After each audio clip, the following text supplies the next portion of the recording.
Hello, everyone. Welcome to another episode of Lunch Tech in Chat. I've got my friend Will here. Will, you remember that every time you access Wikipedia, it asks you to donate $1, and if everyone donates $1, they're gonna have $100 million or whatever. Now, there's a competition for Wikipedia that is 100% free. Do you want to talk about that today? Yeah, let's do it. Let's do it. I want to see different competitive models actually of Wikipedia, but the one that is actually coming up and that you've been talking about is quite interesting.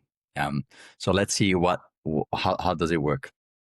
Yeah, so Elon Musk has released a Wikipedia competitor called Grokpedia.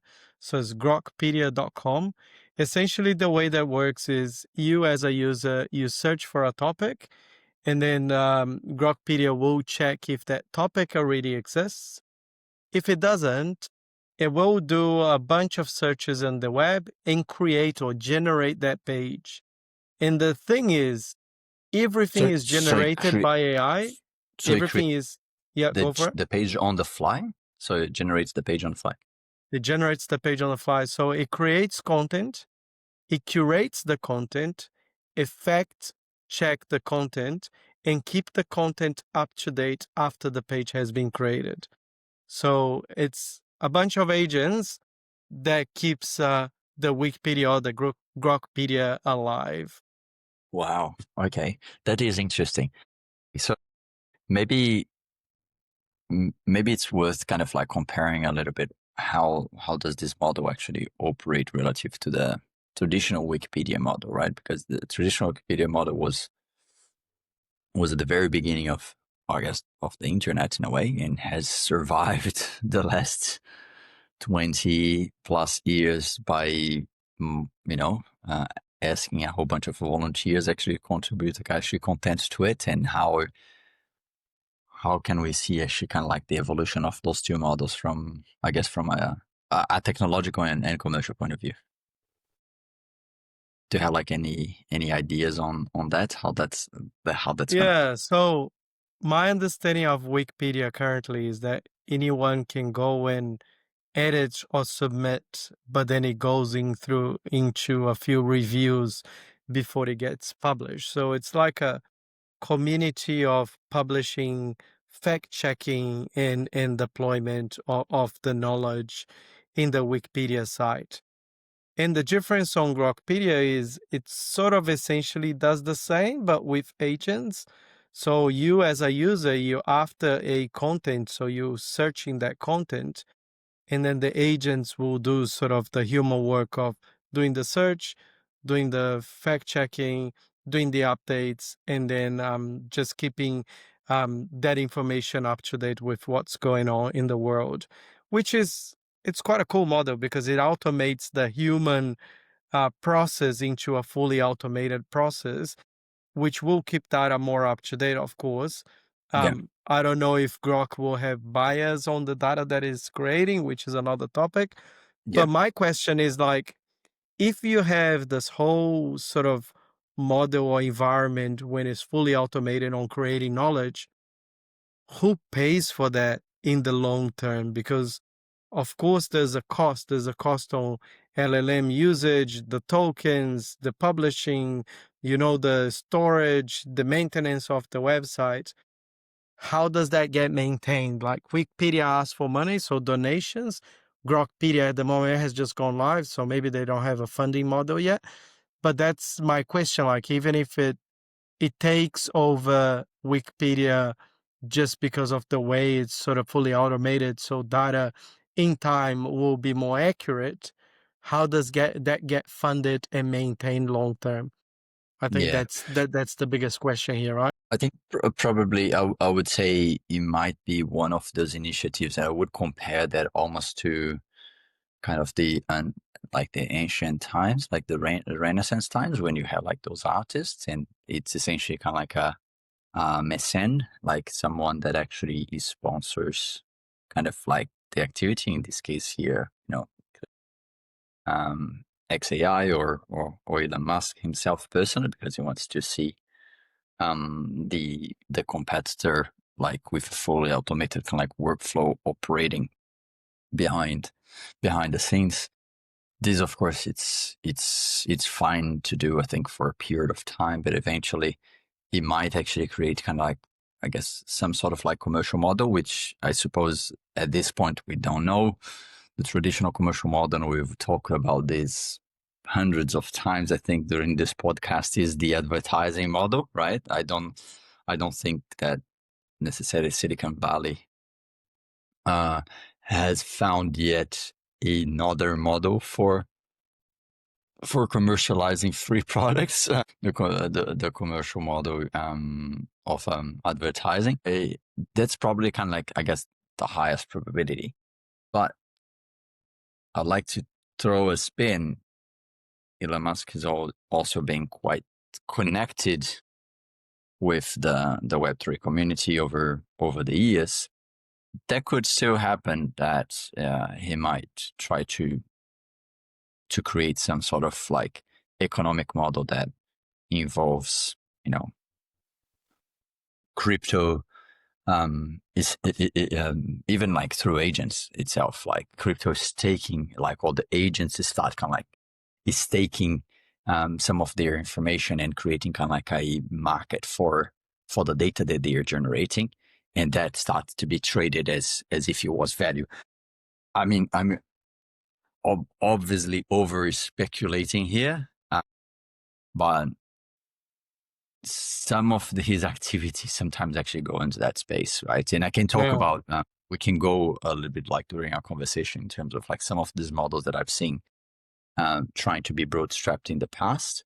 And I mean, they had some level of success, but they weren't brought to the full fruition of the model, but maybe something that is a little bit more, I guess, has a little bit more PR value to it, which is things that actually are associated with Elon Musk.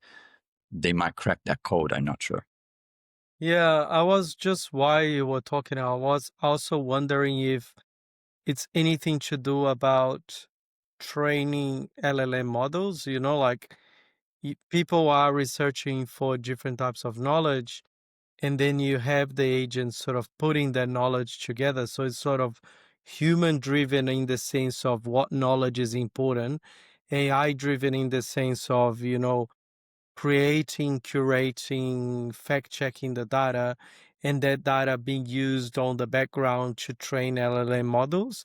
It might be one of the things that he's considering, like make the knowledge available, make people start consuming and even like feedbacking on the data, like is that good data or bad data, and the Yeah. data being ingested in the back into Grok to be trained as the next versions of the LLM. Like it Hmm. sounds quite possible. It's, yeah, it could be a business model, right? Like, so for example, if instead of operating in the similar way, like from operational perspective, like the way that Wikipedia actually works, is that you have human content creators that are effectively, they are doing voluntary work. They are creating pages, they are updating pages, they are doing different things. But then at the back of it, and that's why Wikipedia requests is always doing these campaigns for fundraising.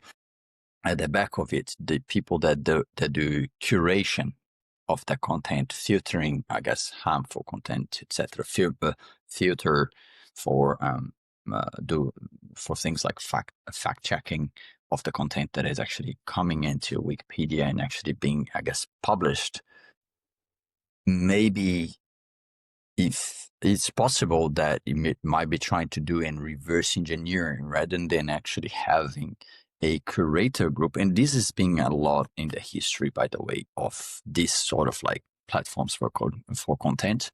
It's like instead of the editors being the ones that actually create the content, is actually the humans that are requesting the data or the pages to be generated, that actually they are the curators of that content. This is not the first time that people are trying to do that, by the way, but it's the first time that that here the content creator is the AI, and the curator is the requester for the content. Well, the curator right now is not the requester. The curator right now is the actual AI. It's all Is the AI AI, yeah. driven. Yeah. Yeah, exactly. But Yeah. maybe potentially, like to your point, kind of like if you want to, if we're potentially getting into some sort of like plateau where um where now AI models are mostly being fed with synthetic data that was generated previously by AI models, right? And that we and that now we actually need humans in the loop is starting to improve even the quality of the synthetic data. This could actually be a business model where the humans come in and intervene. For example, like if you, I don't know, if you're a microbiologist and you're writing a page about, I don't know, some enzyme that you're actually deep into that research and you're actually correcting some of the methods and etc. that is being described by the LLM model, that in itself has, I guess, accuracy value at the very edge of what is it that the AI is generating, or the Mm. agent, if you are the one that is creating that data. And potentially there is an economic model here on either side, or on actually paying that person for doing that curation rather than a centralized kind of like editorial board that is doing that kind of stuff. I don't know. Yeah, I don't know. I know it wasn't our topic for today, but it's a big hype that has been going on, so I'll touch on that anyway. So OpenAI has finished restructuring itself, and now it's finalized that Microsoft will remain being the biggest investor um, or a shareholder of OpenAI, the non-for-profit part of OpenAI, which means that the stock of Microsoft has gone up. They've started releasing a bunch of products because there was a big risk of Microsoft losing the IP from OpenAI and access to, all the models and all the things that are created by OpenAI, but that's all in the past. So they will have keep having access to everything that OpenAI creates, to the models, OpenAI deploying on Azure services, everything as it was. So they just started like crazy, releasing a lot of new Mm. products. And we talked about, that model of so many companies involved in this big AI bubble circling the money Yeah, between themselves. the And money I feel glitch. like, yeah, Microsoft found a really sweet spot to be at the moment. Like, uh, you know, uh, they had this whole big fear of, are we going to remain under not under, but with OpenAI IP? Because Google and Amazon, they've started creating their own stuff. Like Google, they have the full stack. They've got the LLMs, they've got the technology, they've got everything. And Microsoft They've has got really been focused compute. on Yeah, using, the wrappers of the products and replicating a lot of the OpenAI stuff inside the enterprise environment. And yeah, now that's gonna carry on. So I feel like Microsoft has won the lotto. yeah.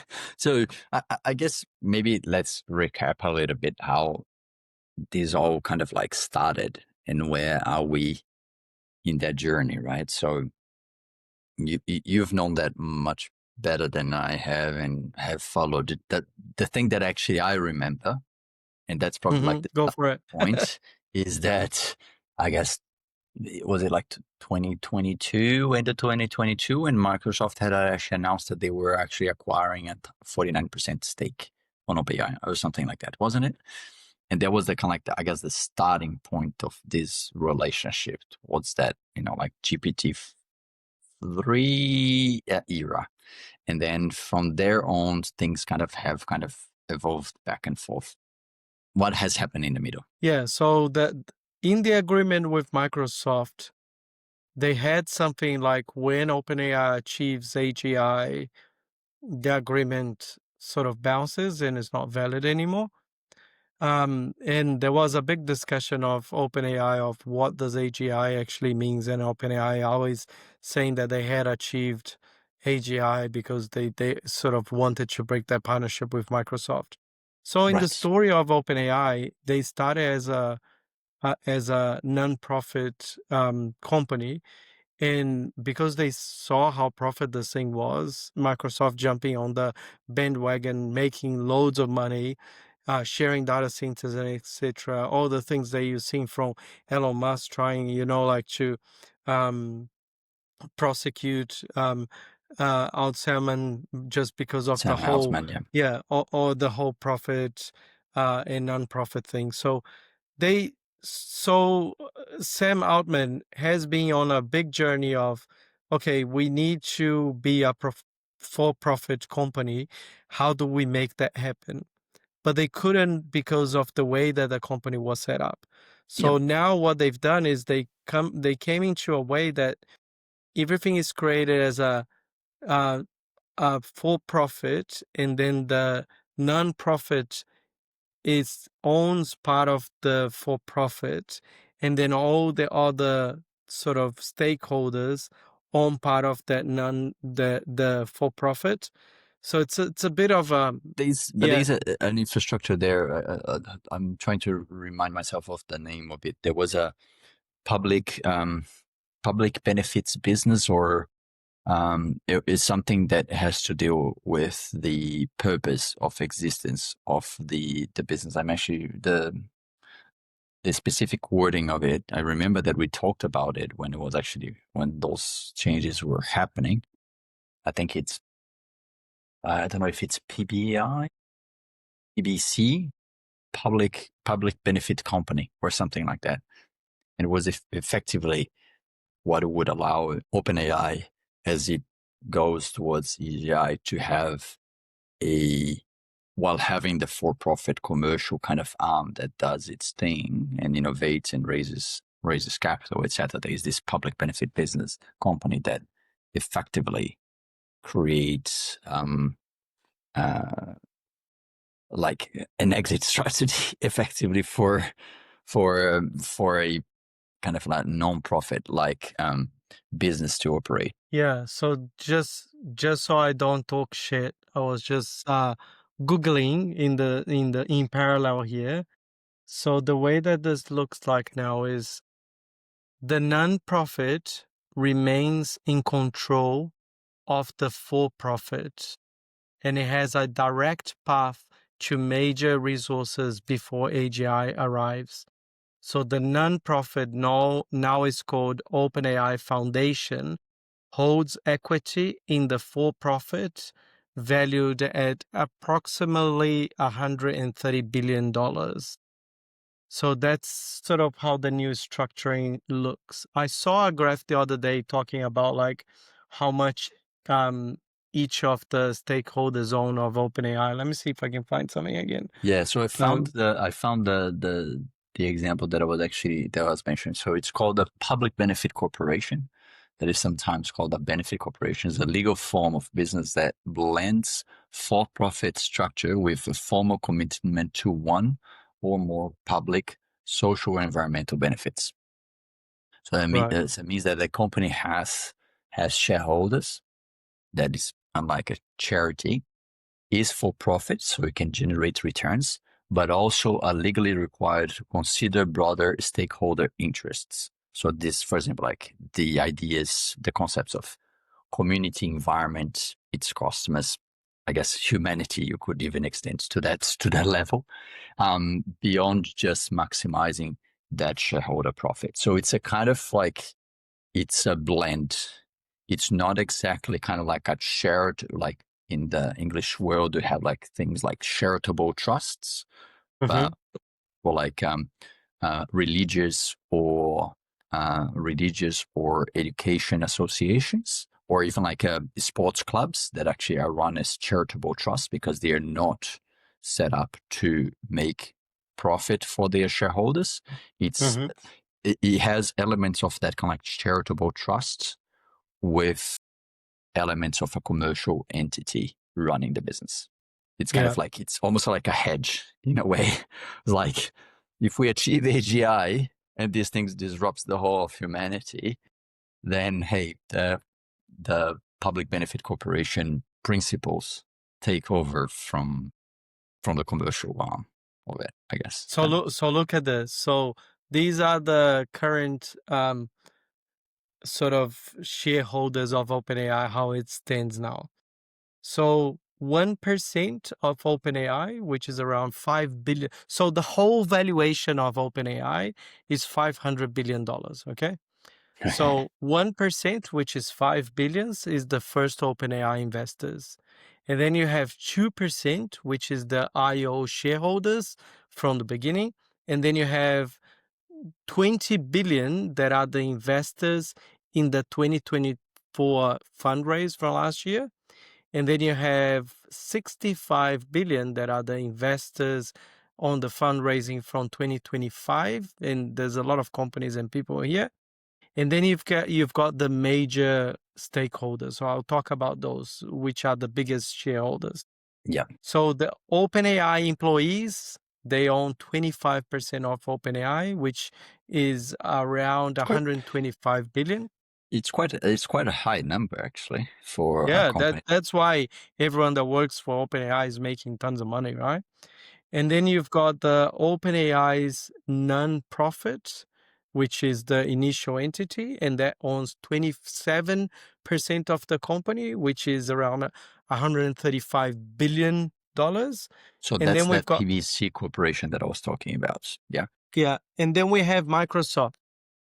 Just for you to have an idea, when Microsoft invested in OpenAI, they invested a total of $13 billion in OpenAI. Their share in OpenAI now is they are the biggest shareholders. They own 28% of the company, and their share is equivalent of $140 billion now. So, And they have never offloaded some of those shares. Remember, like when we started, this part of the conversation was like that 48%. So the 49%, the fact that they have reduced that, I well, it guess. hasn't reduced because it moved, because I think they were shareholders in the non-profit because the other entity didn't exist.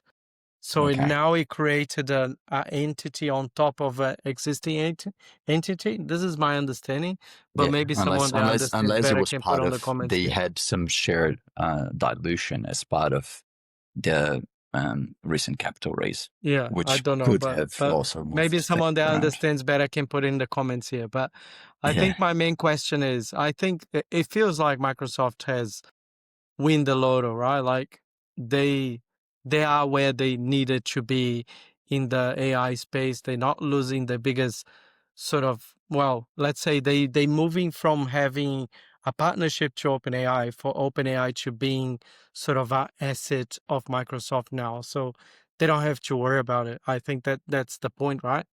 Yeah, and how does that actually does that play with those other players in actually that money glitch? What position does actually that leave Microsoft from a, I guess, a commercial standpoint? This is a good question. I think because that's all about money transitioning from deals and partnerships more than profits in the company. So I think that nothing will impact that money glitch. Like Microsoft was already part um of the, I was gonna say triangle, but there's too many people to be triangle, but Microsoft was already part of that. So nothing's gonna change on that, Of I the think. polygon. The polygon, the hexagon, or how many companies are involved on that? Yeah. Awesome, Andre. I think we'll stop there for today.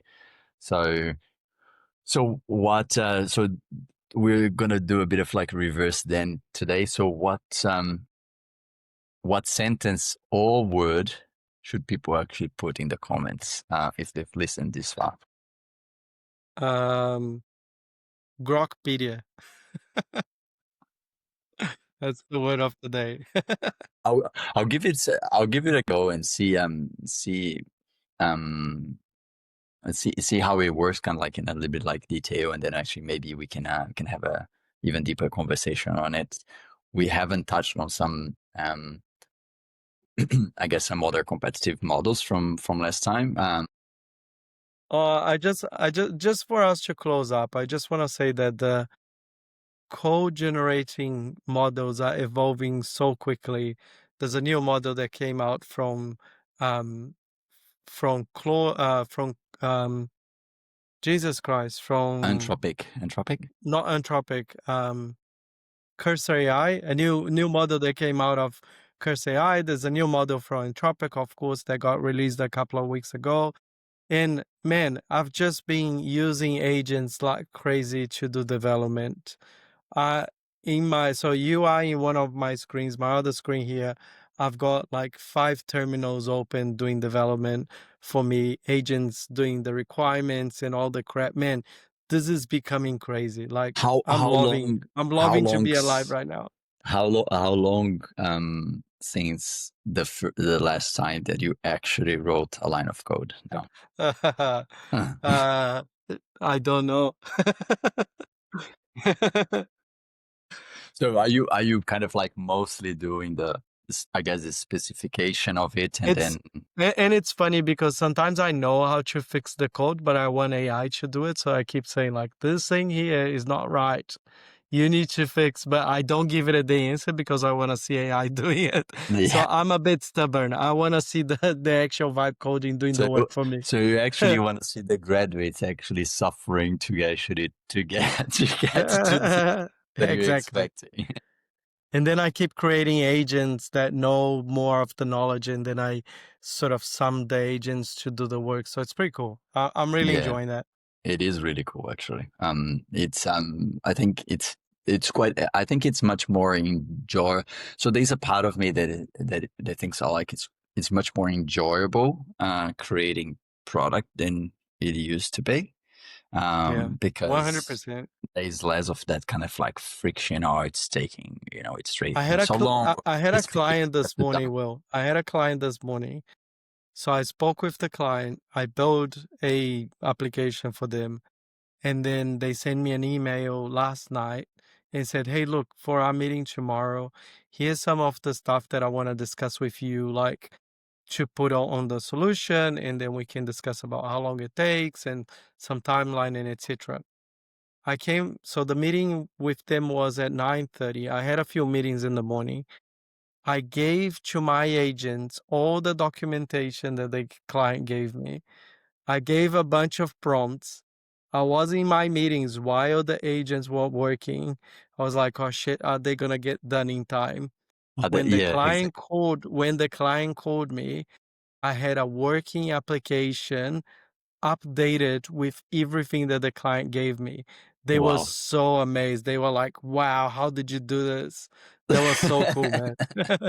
They think they must be thinking, wow, he was so fast to respect, and I was like, it was coding while I was actually in the middle of my meetings. That's so cool. I'm really enjoying this. Yeah, this is really cool, actually, to be able actually to do that kind of stuff, because otherwise, there is a part of me, of course, that actually sometimes thinks, well, are we outsourcing? I guess, are we outsourcing a little bit too much of our brains to this thing? Yeah. Of course we are. But yeah, but is that making us, I guess, dumber Dumber. or not? Yeah, I think so. is. You do think so? Computers did, telephones did, like mobile phones, and now AI is doing it as well. We're gonna become dumber and dumber. The future of humanity, it's being creative. Like you're gonna have all AI and technology doing crap for you. You will have to learn to be creative and then get the AI to do whatever you thought, whatever idea you had, get AI to do it for you. That's the Yeah, future of but humanity. that forces a little bit the thinking, I guess. I mean, some of the It's a creative. different type of thinking. Yes. Yeah, yeah, Yeah. yeah, yeah. I don't know if it's kind of the same thing that we used to have, which is kind of like I guess, like the hard mathematical thinking that developers had to do, or logic thinking that they had to do previously, which I've always been really bad with made maths. their kind of like brains kind of like go haywire by trying to solve those problems. Yeah. But the creation is still going to be there. It's more like I don't know if our brains are all going to start functioning a little bit almost like the brains of product people. right? Maybe, Which maybe. the product people didn't necessarily have to solve some of that logic that the developers had to solve, or, that it was more like, I guess, math and computer kind of like coding, structuring together. But anyways, interesting.